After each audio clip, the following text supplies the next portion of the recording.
Hey everyone, and welcome back to the Contemplative Science Podcast. My name is Jamie, and as always, I'm joined by co-host Dr. Mark Miller. Mark, how are you, man? Hey, Jamie, I'm very good. Actually, I had a good experience just the other day. For the first time, somebody recognized my voice in an academic meeting, and they're like, "Hey, I know your voice." And he's like, "You're on a podcast." I was like, "Yes, yes, somebody recognized my voice." Yeah, so very good. Thanks. Happy to be here. Yeah, these are the victories. Yeah, exactly. It is my pleasure to introduce today's guest, Dr. Christine Kupfer. Now, Christine's background is in medical anthropology and education, as well as being an expert in Rabindranath Tagore's philosophy.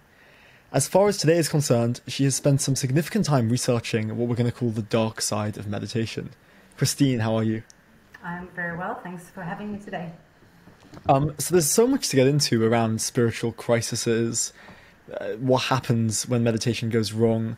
But just to set some context, what is the general perception of meditation at the moment in the West when it comes to being a positive experience, a negative experience, or something in the middle? Yeah, so overall I would say it's still very much seen as a bit of a panacea. That's, something that people can do for just about anything. If we're looking at headlines and of blogs, of news articles and so on, there's an endless amount of things that mindfulness could be applied to, starting from just general well-being and stress, but also like more kind of mental health aspects like depression and anxiety, of course, but then also going into any other topics, be it just confidence, or does it fertility. There's articles on performance at your job, productivity. It's just gone, become really, really big and touched kind of every area of life, it feels like. So definitely perceived as something positive, something, why don't we just all meditate? Why don't we all kind of invest into this? And rather than kind of seeing it as something that in some situations might be really, really helpful, but maybe there are also some contexts, or for some people it might not always be the best thing at that very moment. Why has it had that effect? Why are we not more balanced in our perception? Well, a lot has to do with, I would say, something have to do with the research. So the people who do research in this area are usually people who are invested in it in the first place, like people who are who don't really care about these things. They might not necessarily go into that. And we had an explosion of research in the last kind of decade or decades, couple of decades maybe. That of course fed into clinical applications. It's been growing a lot in how it is, which institutions want to use it. It has been publicized by important companies, big companies that have been using it, starting with Google and others. Of course, it is also something that sells. It's something that speaks to a trend that we have here at this current time of like look after yourself, kind of feeding into, maybe even to take it into a bit more political perspective, into ideas of neoliberalism, of where we are thinking, like what do we do with our lives? We need to perfect our lives. We need to kind of be good citizens, be good people, and maybe mindfulness can be of help in that way. Interesting. And to what degree do you think, and this is a projection perhaps, that whenever West meets East, we tend, to the degree that meditation is East, we tend to a little bit put it on a pedestal and perhaps don't engage our critical facilities to the degree that we might if it was a Western invention. Does that strike you as at all contributing? Yeah, that's an interesting perspective. I mean, the way that Buddhist philosophy has been perceived in the West is, of course, on not just perceived, but also that it's been promoted, has been like a taking away of certain areas, that's like decontextualizing it in many ways, like just the mindfulness, looking at the mindfulness techniques, but also in general, like, how, is Buddhism a religion or is it a philosophy? Can anybody do it? If we did the same thing, say, with Christianity or with Islam, because they have meditation techniques, of course, as well, that they've been using. If we work with that similarly, I think there would be a lot more critical perceptions around it. Absolutely. Because I would also say, though, that it's not just a one-way kind of street. I mean, that's something that easily gets forgotten as well. It's not just that we took mindfulness from the East and it's just went like that. For example, the meditation techniques in Burma or Myanmar, Vipassana meditation that might be quite well known in the West.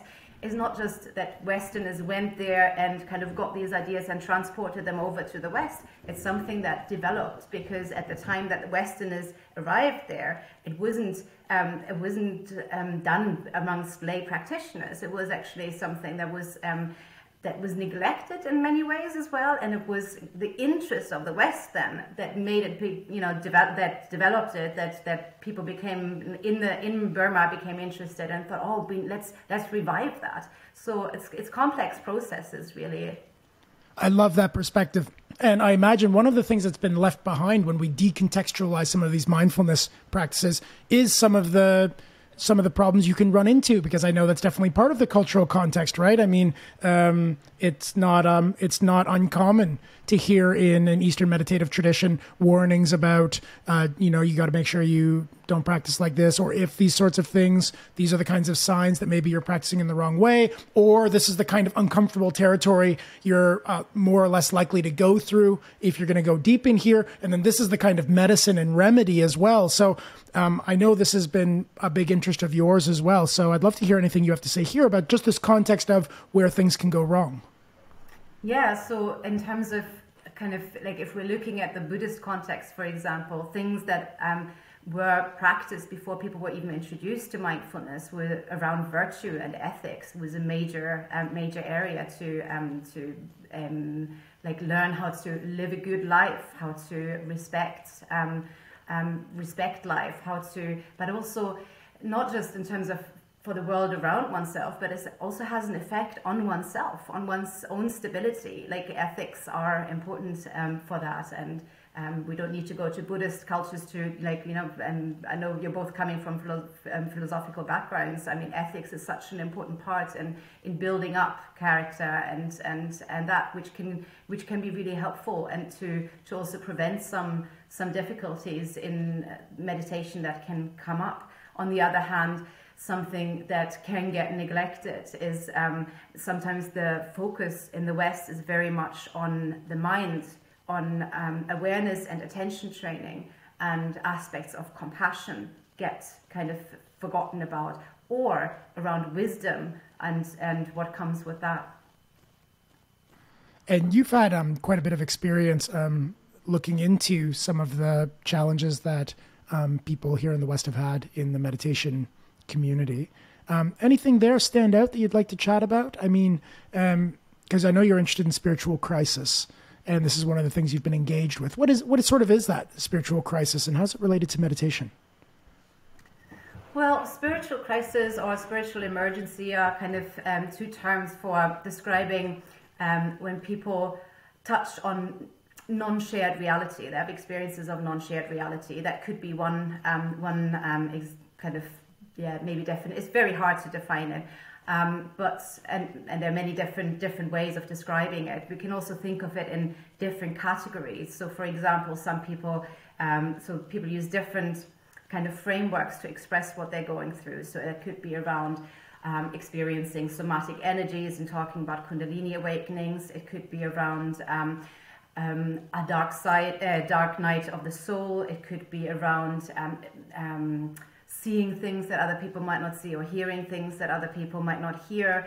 It could go into dissociation, but also DPDR, depersonalization, derealization, lots of different areas that, so this would be a psychiatric term, of course. For them, it would be a different experience around experiences around the self, loss of self, and so on. But it can also be more positive ones. It could be unitive experiences that then, that might be at some point be experienced as something really beautiful, but then still tip people over the edge, and they find it hard to deal with them. What so some of those phrases you just used, dark night of the soul, dissociative, what are those, and why does meditation on occasion produce them? Well, sometimes people, so like maybe we need to also differentiate like because we talked a little bit about mindfulness, and we talk about meditation, and more generally, I would say with mindfulness, it's kind of encountering spiritual crises. There's no statistics on that, but that seems rather rare, and it's more intense meditation retreats or in more intense practices, and different sort of methods that are used, for example, intense breathing techniques that are part of meditation, or just working with energy in the body. These things can be really intense, and sometimes also taken out of context without the necessary preparation before that. And particularly in these situations, when that happens, when people are kind of tapping into these sort of more unusual and intense breathing and techniques, for example, they just can get out of touch with reality. They could get overwhelmed by what is going on for them. Another thing that can happen either mindfulness, meditation, or other forms, is like trauma can come up, which can then deregulate a person. So many different kind of aspects that can be going wrong or can be difficult. And like, are there certain approaches to meditation that make that more or less likely? Just as I said before, there are some approaches which are particularly those that are usually only taught in traditions after quite some time and quite a lot of preparation. Then some of them are more like the kind of maybe left-handed, those that attempt to get results quicker. So left-handed and right-handed. The right-handed are kind of the ones where, like in Indian or Eastern philosophies, that are safer, that are kind of going with all the virtues, like respecting all of that. These are kind of thought to be slower, but also safer. And then any of the more extreme ones, like it could be around the breathing, energy, but also around different thoughts that and ideas that people work with. These can be more intense and more problematic. And on the other hand, intensity really matters. Of how long people practice seems to have an effect. Being on a retreat. And again, what exactly are the factors is not entirely clear. It's also like people are away from their home context. They are usually they might drink coffee and smoke cigarettes or what have you. That is all taken away. They usually have phone. They have eye contact. This is taken away. There's a lot of questions on like which exact factors are leading to those difficulties that some people experience. It's interesting. It sounds like those difficulties, though, feel distinct from the difficulties you might have through doing a non-spiritual activity like meditation. And I just want to capture that difference for myself and for listeners. That if I go on a cycling retreat, I'm unlikely to experience a darker night of the soul. Now, I might be unlikely to experience it during meditation, but there's something about the mechanics of being on the breath or something that can produce those experiences. Do you have any sense, is there any sense in the research of what it is that makes meditation different to cycling? Well, I don't know anything like in regards of cycling producing that. However, people who are marching, like who are walking for really long times, they have also encountered spiritual crises before. So it's not necessarily just that. So where those moments when you think you're for this long time in silence, in you're centering in, concentrating inwards, or so there's a change happening. Lots of things can produce or can lead to those some difficulties. It's not just meditation. However, of course, the more intense practices that I've been talking about, the breath and working with energies, which is then of course a proper spiritual practice rather than just a mindfulness kind of technique. It's really intense. It really it can really deregulate people in those moments. But if we're kind of thinking cycling or marching and walking, the breath is involved in that as well, isn't it? It's like this. It's going faster or slower, and if I don't know if any research has been done about awareness of the breath in those moments and how that would affect the experience, but that would be interesting. It's very interesting because it implies that it sounds obvious when I say it, but it's a feature of the experience, whatever that feature might be. Something that's shared with marching, be it silence, rather than the activity inherently itself. What do you recommend that people do when pursuing meditation or anything that induces a spiritual crisis? Yeah, that's what I wanted to get to too. I mean, first of all, how can we buckle in to gain a little bit more safety? I think that's very interesting. And if we have a spiritual crisis, what have you found in your experiences here can help? Or, I mean, what do we do when we run into this problem? So how do we protect ourselves, and what do we do if we fall? Yeah, so one thing I think that's really important is knowing that meditation can take us into these places, right? Just having an awareness around it and not assuming that it is necessarily good in all situations for everybody, and then can be really helpful. So, for example, if people practice and have difficulties of some sort, quite in the beginning or later on, and a lot of advice they get is just to keep sitting with it, like whatever it is, just to keep sitting. And sometimes it's actually better to step back, because as soon as there is for not quite spiritual crisis, but just some difficulty, like something that could happen, somebody is depressed and they are practicing mindfulness meditation, and they're not, haven't quite learned to decenter really well, that kind of flexibility isn't there. And instead of meditation helping them, they kind of actually go deeper into that, this vicious cycle of negative thoughts, because they're holding on to it. So in those moments of, coming in going into this negative place will just drag them deeper, because the practice isn't working properly. So rather than just sit with it in that moment, it might be better to just do something else. And if we're looking at Buddhist advice on this, if people have, there are conceptualizations of those difficulties in Buddhist teachings, and the advice is very often don't meditate, eat grounding food, do something totally different, even eat meat, or have sex, or things that are usually discouraged, and going the other direction. So that is something that's helpful in terms of trauma. And difficulties that are relating to that with meditation, because of course when we sit, stuff can come up. Trauma sensitive mindfulness has become quite a big, or definitely a bit of a bigger thing recently.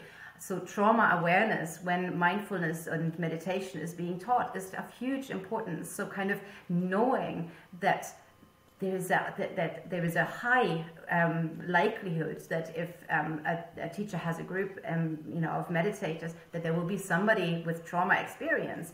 It's just very likely. And to know, okay, so for example, don't use breath as an anchor, because that might be uncomfortable. Maybe you want to use sound instead. Or, just being flexible, giving people choices so that they feel in control of, like, maybe you want to keep your eyes open rather than closed, because that might make you, take you into a different zone, a different space that is hard to deal with.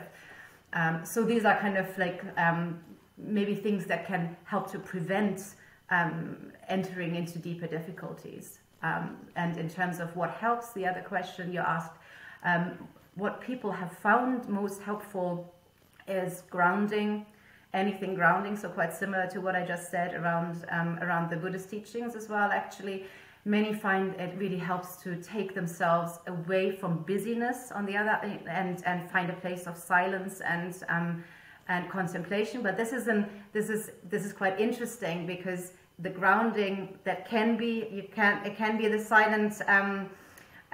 Taking oneself away and just and focusing on just being in nature, or just sitting without meditating. But it is also important for example, to be in touch with other people. Sometimes that's something that gets neglected in spiritual crisis. Wow. One thing that I'm hearing, and I hear this quite a lot, is it seems to me part of the issue for people practicing well, and part of the issue for people finding their way out if they've had a little bit of a slip, is to actually have somebody wise in their life in an ongoing, in-touch way that can help them sort of check in with what were the right conditions to be in, when should you step away, and helping them navigate whether it is more silence or more busyness they need. And you're not getting any of that in the modern sort of course structure where people are popping in and doing high-level practices for a short period of time with teachers they barely know, who charge big bucks and then don't stay in touch with them afterwards. So they're just coming in, dipping in, doing high-level practices, and then having no support structure afterwards. I think this is a little bit crazy style, actually, because then you don't have anybody saying to you, oh, wow, it's a bit wobbly. Okay, I know you, so let's talk. Is that helping? And no, it's not helping. Okay, try this. Is that helping? Right on. Now that's helping. That's where you want to stay. And like, check in with me tomorrow and let me know how it's going. We really do need that, don't we? Absolutely. Yeah, no, that's such a good point, Mark, because having in today's time when so much is done via apps or via just courses that are impersonal or computerized. So many mindfulness courses are just prescribed from healthcare providers and just like that. And having a community, having a good teacher at hand who can guide them when there are difficulties would be so helpful. Absolutely. It's interesting too, because you mentioned that the traditions account for some of these difficulties, and will say, prescribe different things, be it eating meat or having sex. To what degree are these difficulties built into the path with some of these traditions? To what degree are they expected and necessary parts of the process as viewed by the traditions? Yeah, so some of those difficulties will be expected in if we're looking at pathways of the different jhanas, for example. There is a phase where it's even taken as a sign of progression in some traditions. Of we need like this time of darkness, and is something that will need to happen before people move on into other and kind of into a more stable sort of practice. Absolutely. But there's also areas where it's kind of about having taken the wrong path. It's like, kind of gotten away from what really matters. And that it brings us back to kind of the idea of decontextualizing. So for example, if we don't, and not having a teacher maybe who will guide us. So like some of the people I've spoken with in my that I interviewed, where they were kind of misunderstanding some, I would say, some of the philosophical contexts and applying them in a way of, kind of mixing up levels of absolute reality with a relative one that we have to live in, having maybe not like mistaken view of the self, like deconstructing the self, but then kind of getting lost in that and not quite knowing where they are in this world anymore. Boundaries that completely dissolve. So having a teacher around for that and to bring them back and into some understanding, or having a community to discuss things with, is absolutely helpful. That's interesting because, as you mentioned, meditation can deal in some high-end concepts, the self, the ego, etc. And in some way, it's no surprise that people who attack it with intensity but without the right lifestyle context might get a little bit lost. To what degree do you think the teachers that say, or the traditions that say, you need to run into difficulties, to what degree is that true? Or to what degree are those... Because if it is true, those difficulties need to be interpreted totally differently than if it's not true. I just want to say something quick there. I mean, that's really tricky, isn't it? That we have problems, or we have challenging experiences, and they can either be signs on the way, or they can be warnings you've gone the wrong way.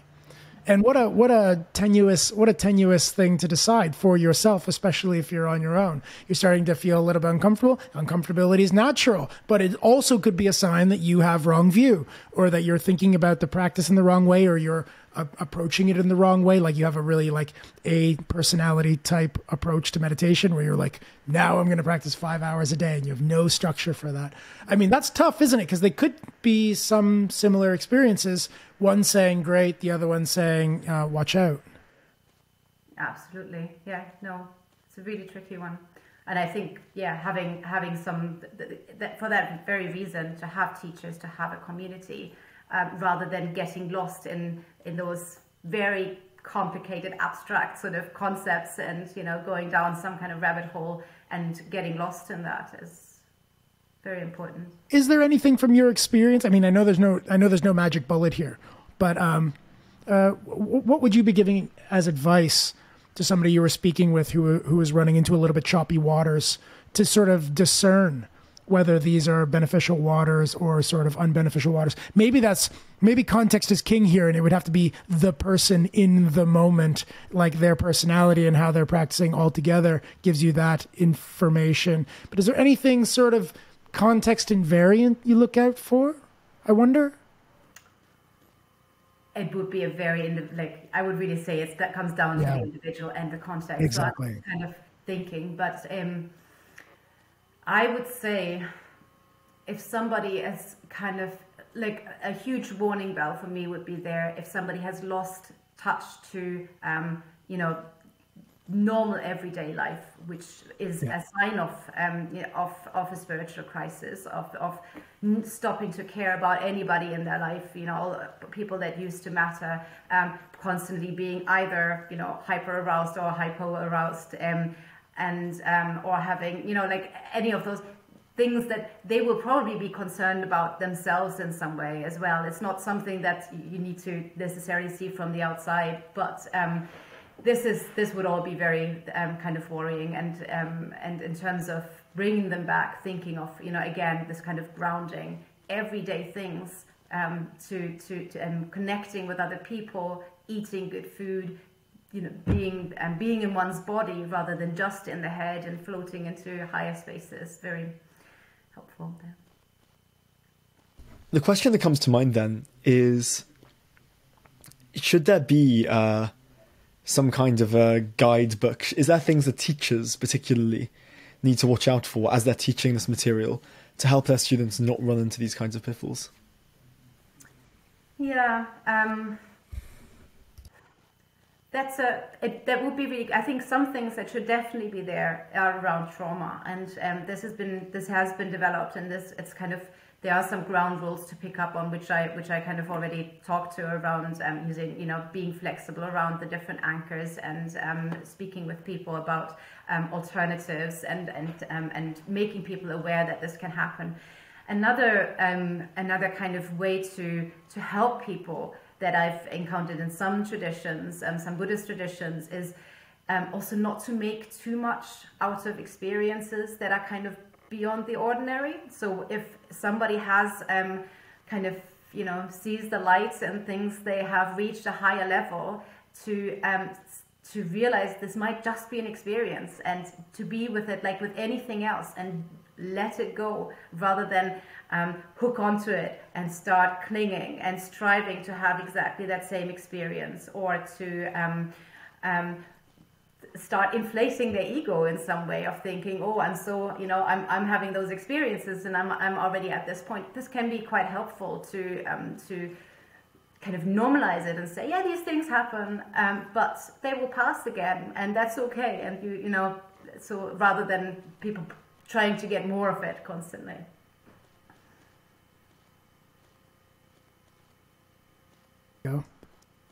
The peak experiences are nice, but they're not really the markers of progress, are they? I mean, what you'd look at rather than that is, are you becoming more compassionate, more empathic? Are you a better community member? Are you able to support more people? Are the people around you getting better? Like those are the real markers, aren't they? Peak experiences come and go. Lots of weird stuff happens on the meditative path, but I always look to see, am I a better human being overall, as the real marker of success. And we have lots of these little, stories, and lots of the spiritual traditions that warn against this, taking experiences too seriously. I love the one from Jewish mysticism, where they talk about somebody on their way to God's house, And the closer you get to God's house, the more beautiful the landscape becomes. And the few areas, even before the castle, are filled with diamonds and gold and jewels. But if you step off the path to pick up the jewel and put it in your pocket, then you become too heavy to keep going on your journey. So you have to just leave these special little things that happen if you really want to go the distance. You have to go light. You have to have no pockets, as they say, in order to get in. And I like that. Again, you're being told the sort of folk wisdom that don't pick up things on the way. Just keep the goal in mind. Keep going. It's just another thing that passes. Yeah, such a helpful and an apt story. And yeah, really beautiful. So, when modern psychiatry and psychology run into these kinds of problems, how do they tend to respond? You mean when they encounter people with spiritual crisis? Well, yeah. So this is pathologized a lot, particularly if it's a psychosis-like experience that people are going through. So it's really, really tricky. Because lots of experiencers will experience, or for them it will they need somebody to support them. Meditators might tell them, well, just continue practicing or something, or and that's not helpful. Psychiatrists will come in and they will try to shut down the process in some ways, right? It's something that is not. That's not normal and therefore not right, and therefore there's medication and people might get sectioned if they're showing these signs of psychosis and so on. And for a lot of people who interpret their own experiences as spiritual crisis, this is an extremely hurtful and traumatic process because they're not heard in the ways they're conceptualizing what is going on for them. They feel that they're being, the process is shut down, and they cannot continue with what they've started with, which they often might interpret as, yes, I'm going through something dark, I'm going through this darkness, but there is light at the end of it. I just have to work through it because there are difficulties in my life that need to be addressed, and. But don't have any other safe space to be in. So creating safe spaces for people experiencing this would be an absolute priority, and allowing that their language to have a space rather than calling it all psychosis. For them it is something different.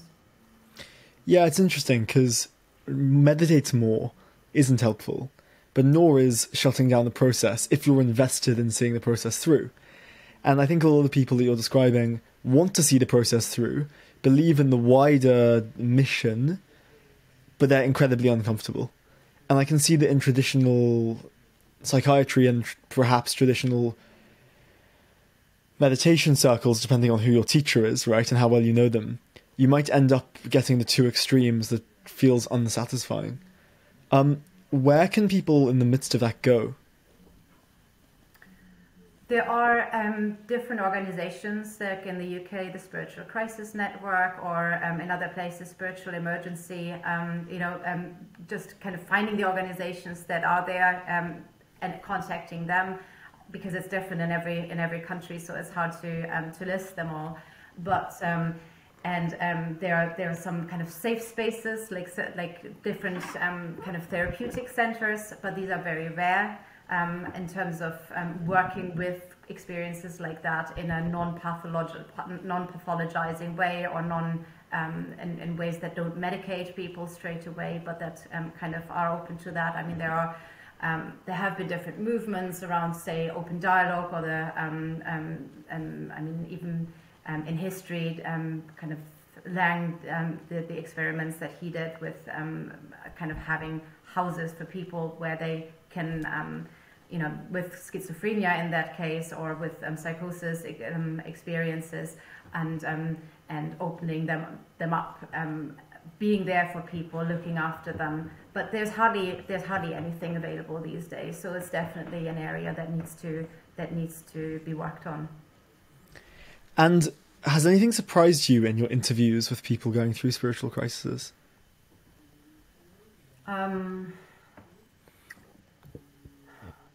I love that question. Yeah, it's a kind of wide open question. I love to hear, because especially with experts. I mean, what have you found that's been surprising?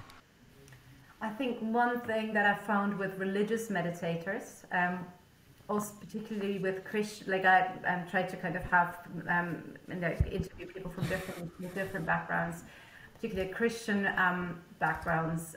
There was I spoke with quite a few going through what they call the dark side, a dark night of the soul, and who were highly, where their world had turned black. They were close to suicide, huge depression, and what was the thing that was most helpful to them was a form of believing. Yeah, it was a form of submitting themselves to the like letting go and trusting. That was something that wasn't, that I don't think is quite there in the literature yet. It was this moment of, yes, there's absolute darkness, but I am trusting this process. I found that really interesting. Wow, faith, and that's something that we haven't taken over with the cultural context, is it? We don't talk very much about faith and devotion, which were necessary ingredients in a lot of these contemplative training vehicles. Hard for, I think, Western people sometimes to swallow that pill and find a way to have faith or to have devotion. But look, it turns out to be a kind of special ingredient when you run into turbulence, to be able to say, I really trust this path, or I feel like I'm being guided, or I know I'm in good hands. Because if you can do that, then you could let go of the resistance. And if you let go of the resistance, then the thing will tend to find its own natural ground. Yeah, amazing. Absolutely. Yeah, exactly. That focus there on the letting go of the resistance. I think that's an absolute key for people who have been in real crisis. Mark, you mentioned type A personalities earlier. And Christine, I'm interested, just anecdotally, are there any consistencies in the types of personalities that run into spiritual crises? Yeah, so that's not in my own research, because I don't have the numbers, but in some other research, there have been this kind of tendencies of groups of people, and one of them was kind of young men who are striving and quite perfectionist and just practice. I'm committed now. This is what I do. That was one of those groups, and there was another group that seemed to be at risk, maybe at higher risk. I don't know. It is anecdotally. I don't think it's like the real numbers are in yet, but was around women, kind of midlife crisis times. That seemed to be another kind of group at risk. But of course, probably even more at risk is anybody with a background in who has kind of mental health problems, who has kind of instabilities regarding personality, who has hasn't really established their own boundaries, of the difficulties with their own concept of self, for example, can be really hard. Suicidal thoughts, and having a tendency to be either very anxious or getting depressed. All these things can get in the way, and it's like, if any of those, particularly around the mental health issues, if anything like that is there, I would particularly think it's important to have somebody along one side who can give them some advice on where is that am I on the right path here? I'm having these difficulties. Is it okay to just proceed, or are those big warning bells that maybe I should take it easy and not and take a break? Christine, where can everybody find you online? I've got a website, christinekupfer.org. Brilliant. Well, Christine, it's so interesting to talk to someone who's had the kinds of conversations and then the kind of research that you have had, because spiritual crises are something I think can feel quite lonely when you're in them because of the lack of, huge historical literature, etc. So a huge thank you for coming on, and a huge thank you for what you do. And I hope the listeners have enjoyed that half as much as I have. Thanks so much for having me today. It was great talking to you. This has been the Contemplative Science Podcast, and thanks for listening, and we'll see you next week.